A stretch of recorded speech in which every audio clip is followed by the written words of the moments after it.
Sir, huli na ba talaga ang lakad doon? Hindi ko na ba talaga makakasama ang anak kong si Sir? May buwang baba sa kapatawaran. Iba ang swerte ni Sir.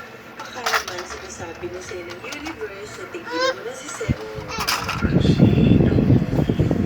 Sa huling Lourdes ng The Gift.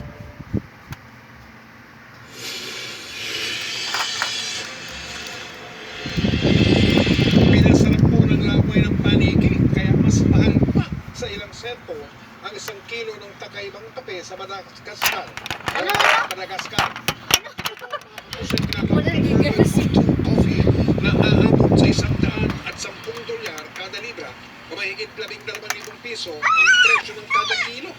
Ayon sa magsasaka, kinakagat ng mga paniki ng mga ikakay mature mga coffee bean at ang laway na naiiwan dito ang nagbibigay ng kakaibang lasa ng kape.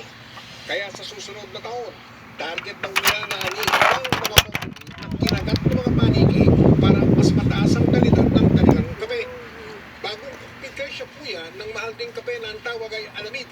Yung mga Alamid. coffee beans na nilulunod naman ng isang uri ng pusa na tawag ay civet cat at kinukolekta pag tinubi na yan. Ang hulang panahon ng ekspertong totoo na Daniel Mangtani Cruz. Mga kapuso, binabantayan natin ngayon ng isang low pressure area o LPA na nabuo dyan sa labas ng Philippine Area of Responsibility. Nakita ang nasabing LPA sa layong 1,025 kilometers dyan sa may silangan ng Mindanao, nasa may Pacific Ocean pa yan mga kapuso. At posible itong pumasok na lang ng tayo. PAR bukas.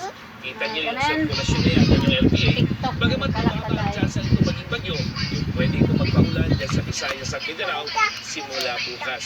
Sa Mindanao, ramdam na bukas ang dalang ulan nito, lalo na dito sa may region ng Caraga.